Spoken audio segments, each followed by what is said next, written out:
Hi, everyone, and welcome to God's Plan, Your Part, a podcast where our goal is to read the entire Bible in a year, seeking to understand God's plan of redemption while discovering daily and practically your part in it. Hey everyone, welcome back to God's Plan, Your Part. Today we are in Exodus chapters 16, 17, and 18. So we have officially left Egypt at this point. We are experiencing Moses and his authority as this leader of the Israelite people. There is some bread that's brought down. There is some water that comes out of a rock. We've got our first opposition of the Israelite people from Amalek, and then some crazy cool father-in-law advice. So, what stuck out to you the most, Ryan Zook? Oh, man.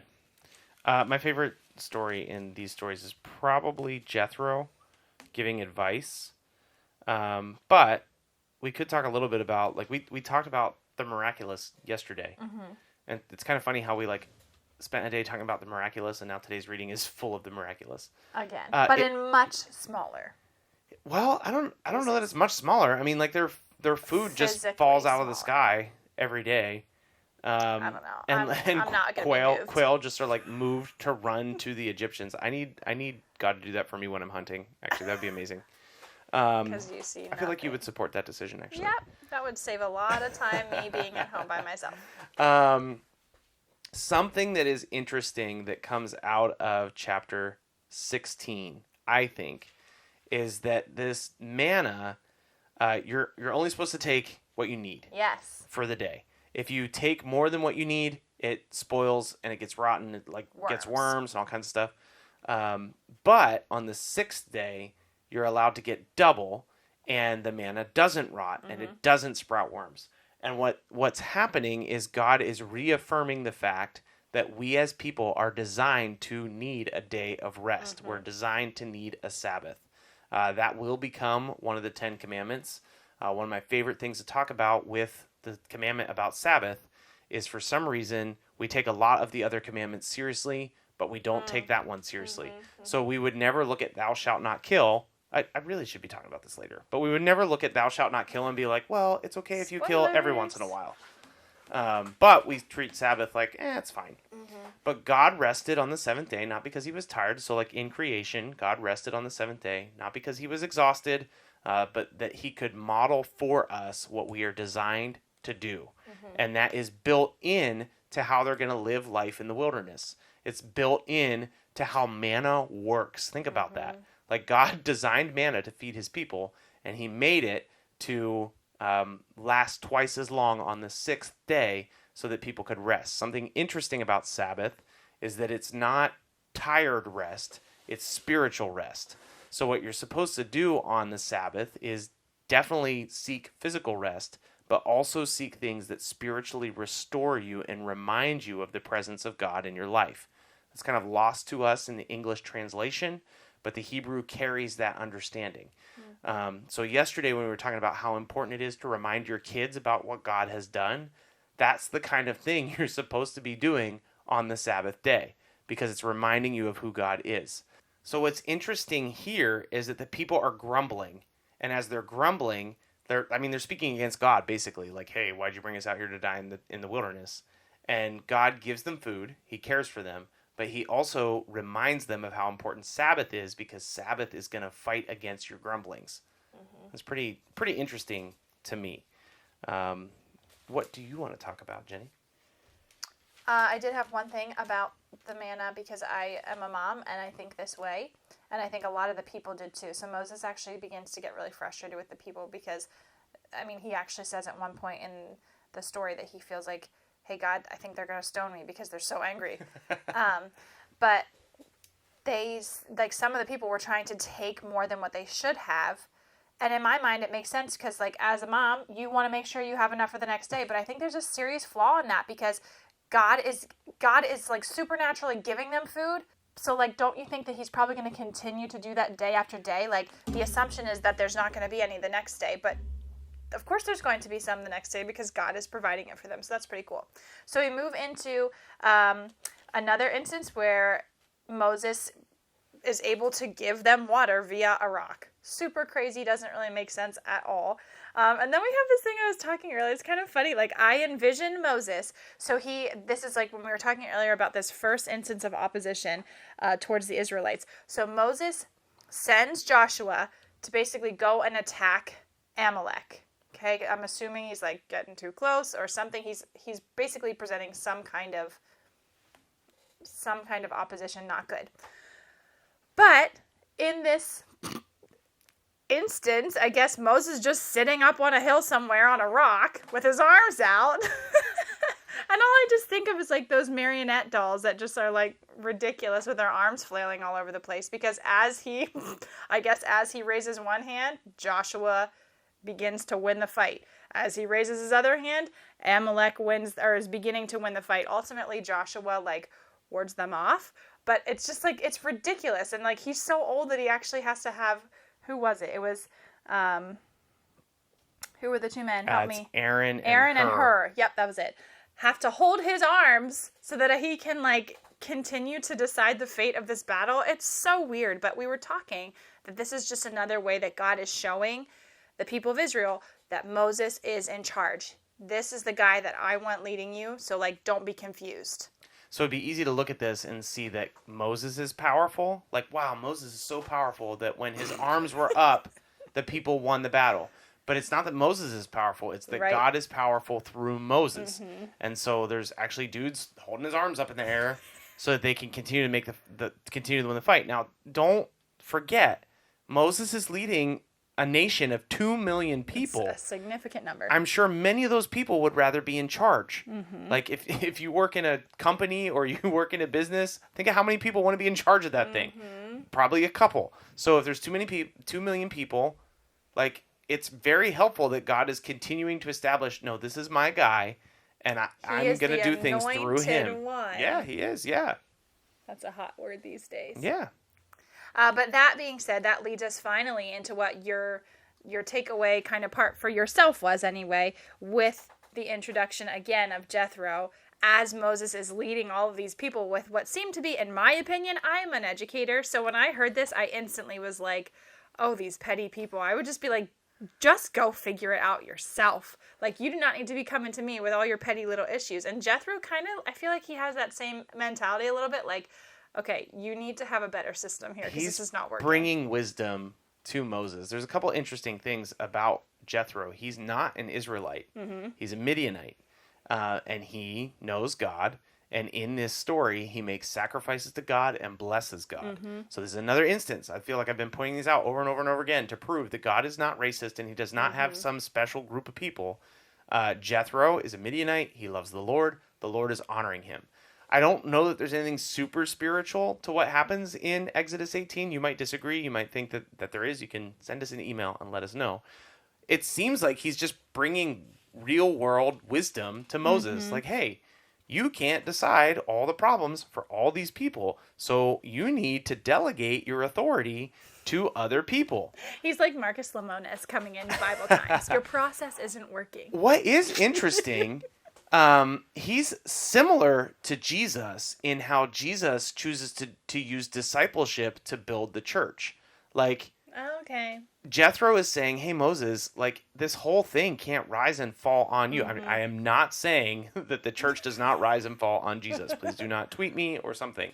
What I'm saying is, I work at a church. We've been talking about discipleship a lot. When I was reading through Exodus 18, I was like, man, I think I actually see like a little bit of a foggy image of what discipleship is. It's like you understand as much as you possibly can how to follow Jesus. And as you learn to follow Jesus, you bring somebody alongside you to teach them how to follow Jesus. And as you are following Jesus together, authentically, like learning everything you can learn, growing in all the ways you can grow, you can help someone else, you can disciple someone else to carry God's authority like you have learned to do, being empowered by His Spirit, to continue to grow the church. That's discipleship. I think Jethro is introducing a little bit of a foggy concept. Well, it's almost like this, like discipleship. This like elder board kind of. It is very similar to an elder board because the requirements in Exodus 18 are some of the things that will be brought out in 1st and 2nd Timothy, in Titus, as like the requirements for an elder overseer of the church. So, and what we see coming up too is the 10 Commandments. That's like coming alongside too. So it's like this weird, like actually putting feet to helping out all these people, and it's not just this one man show. Yeah, I think so. So, what do you think a takeaway is for today, Jenny? What do you think a takeaway is today, Ryan? Ooh, touche. I think that might be it. And guys, I'm sorry, I keep doing that, but I think one of the takeaways is, how are you helping to teach and lead somebody else who might be a little bit further behind you? How can you be discipling them to be more like Jesus? Not more like you, more like Jesus, so that we are building God's church in a powerful, meaningful way, led by His Spirit for His glory. How can you invest in somebody else? It goes right along with what I've been saying for a couple of days now. How can you share your stories? How can you empower somebody to do and know the things that you do and you know? And are you allowing God to use those opportunities in your life? Because sometimes we feel like, oh, I should definitely speak into this, or I should definitely speak my story and how God's worked, but kind of slink back. It's hard to do if you don't let people into your life. It's hard to do if you're too busy. It's hard to do if you're too important. The excuses go on and on. Yeah. But think about that. Like, who are the people that God has placed in your life that you can be discipling and leading closer to Jesus? Not yourself, always Jesus. And in that way, I think we're following some of what could have been Jethro's advice. So we'll see you tomorrow. Bye. Exodus chapter 16. They set out from Elim, and all the congregation of the people of Israel came to the wilderness of Sin, which is between Elim and Sinai, on the 15th day of the 2nd month after they had departed from the land of Egypt. And the whole congregation of people of Israel grumbled against Moses and Aaron in the wilderness. And the people of Israel said to them, "Would that we had died by the hand of the Lord in the land of Egypt, when we sat by the meat pots and ate bread to the full, for you have brought us out into this wilderness to kill this whole assembly with hunger."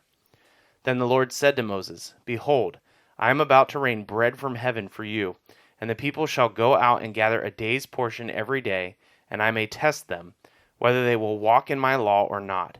On the 6th day, when they prepare what they bring in, it will be twice as much as they gather daily." So Moses and Aaron said to all the people of Israel, "At evening you shall know that it was the Lord who brought you out of the land of Egypt. And in the morning you shall see the glory of the Lord, because he has heard your grumbling against the Lord. For what are we, that you grumble against us?" And Moses said, "When the Lord gives you in the evening meat to eat, and in the morning bread to the full, because the Lord has heard your grumbling, that you grumble against him, what are we?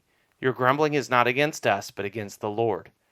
Then Moses said to Aaron, "Say to the whole congregation of the people of Israel, Come near before the Lord, for he has heard your grumbling." And as soon as Aaron spoke to the whole congregation of the people of Israel, they looked toward the wilderness, and behold, the glory of the Lord appeared in a cloud. And the Lord said to Moses, "I have heard the grumbling of the people of Israel.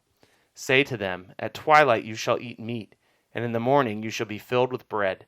Then you shall know that I am the Lord your God." In the evening quail came up and covered the camp, and the morning dew lay around the camp. And when the dew had gone up, there was on the face of the wilderness a fine flake-like thing, fine as frost on the ground. When the people of Israel saw it, they said to one another, "What is it?" For they didn't know what it was. And Moses said to them, "It is the bread that the Lord has given you to eat. This is what the Lord has commanded. Gather of it, each one of you, as much as he can eat. You shall each take an omer, according to the number of the persons that each of you has in his tent." And the people of Israel did so. They gathered some more, some less. But when they measured it with an omer, whoever gathered much had nothing left over, and whoever gathered little had no lack. Each of them gathered as much as he could eat. And Moses said to them, "Let no one leave any of it over till the morning." But they did not listen to Moses. Some left part of it till the morning, and it bred worms and stank. And Moses was angry with them. Morning by morning they gathered it, each as much as he could eat. But when its sun grew hot, it melted. On the 6th day they gathered twice as much bread, 2 omers each. And when all the leaders of the congregation came and told Moses, he said to them, "This is what the Lord has commanded. Tomorrow is a day of solemn rest. a holy Sabbath to the Lord. Bake what you will, bake and boil what you will boil, and all that is left over lay aside to be kept until that morning. So they laid it aside till the morning, as Moses commanded them, and it did not stink, and there were no worms in it. Moses said, Eat it today, for today is a Sabbath to the Lord. Today you will not find it in the field. 6 days you shall gather it, but on the 7th day, which is the Sabbath, there will be none. On the 7th day some of the people went out to gather, but they found none. And the Lord said to Moses, How long will you refuse to keep my commandments and my laws? See, the Lord has given you the Sabbath. Therefore on the 6th day he gives you bread for 2 days. Remain each of you in his place. Let no one go out of his place on the 7th day. So the people rested on the 7th day. Now the house of Israel called its name manna. It was like coriander seed, white, and the taste of it was like wafers made with honey. Moses said, This is what the Lord has commanded. Let an omer of it be kept throughout your generations, so that they may see the bread with which I fed you in the wilderness, when I brought you out of the land of Egypt. And Moses said to Aaron, Take a jar, and put an omer of manna in it, and place it before the Lord to be kept throughout the generations. As the Lord commanded Moses, so Aaron placed it before the testimony to be kept. The people of Israel ate the manna 40 years, till they came to a habitable land. They ate manna until they came to the border of the land of Canaan. An omer is a 10th part of an ephah.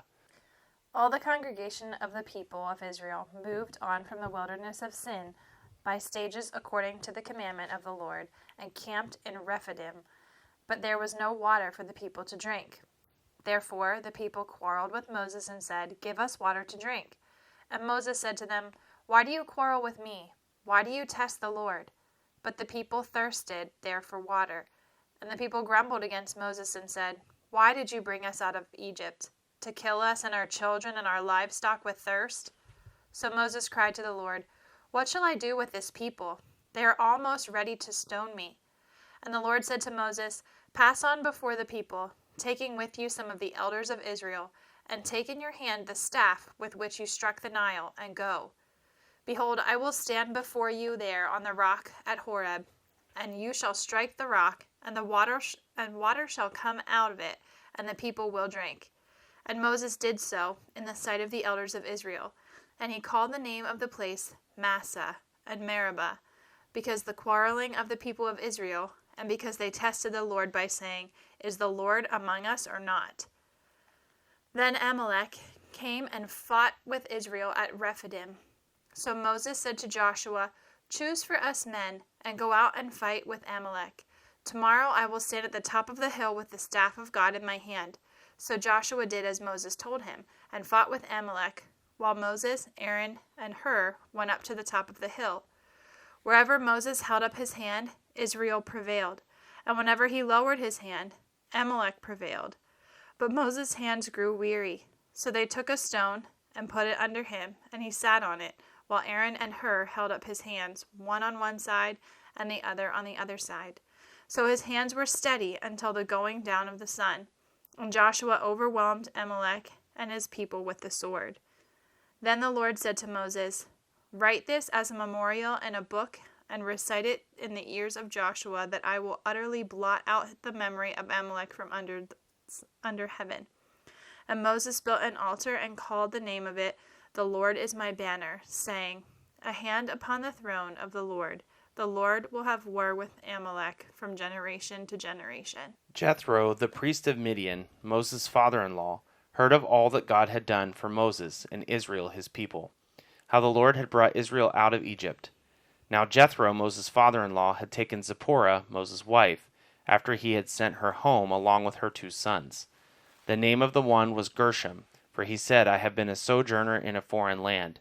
And the name of the other Eleazar, for he said, The God of my father was my help, and delivered me from the sword of Pharaoh. Jethro, Moses' father-in-law, came with his sons and his wife to Moses in the wilderness, where he was encamped at the mountain of God. And when he sent word to Moses, I, your father-in-law Jethro, am coming to you, with your wife and her 2 sons with her. Moses went out to meet his father-in-law and bowed down and kissed him. And they asked each other for their welfare and went into the tent. Then Moses told his father-in-law all the Lord had done to Pharaoh and to the Egyptians for Israel's sake, all the hardship that had come upon them in the way, and how the Lord had delivered them. And Jethro rejoiced for all the good that the Lord had done to Israel, in that he had delivered them out of the hand of the Egyptians. Jethro said, "Blessed be the Lord, who has delivered you out of the hand of the Egyptians, and out of the hand of Pharaoh, and has delivered the people from under the hand of the Egyptians. Now I know that the Lord is greater than all gods, because in this affair they dealt arrogantly with the people." And Jethro, Moses' father-in-law, brought a burnt offering and sacrifices to God. And Aaron came with all the elders of Israel to eat bread with Moses' father-in-law before God. The next day Moses sat to judge the people, and the people stood around Moses from morning till evening. When Moses' father-in-law saw all that he was doing for the people, he said, "What is this that you are doing for the people? Why do you sit alone, and all the people stand around you from morning till evening?" And Moses said to his father-in-law, "Because the people come to me to inquire of God. When they have a dispute, they come to me, and I decide between one person and another, and I make them know the statutes of God and his laws." Moses' father-in-law said to him, What you are doing is not good.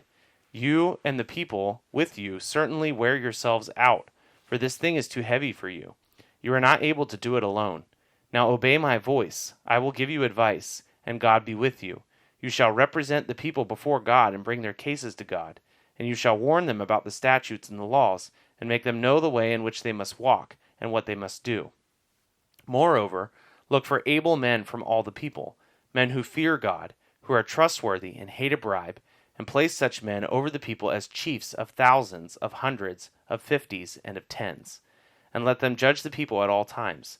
Every great matter they shall bring to you, but any small matter they shall decide themselves.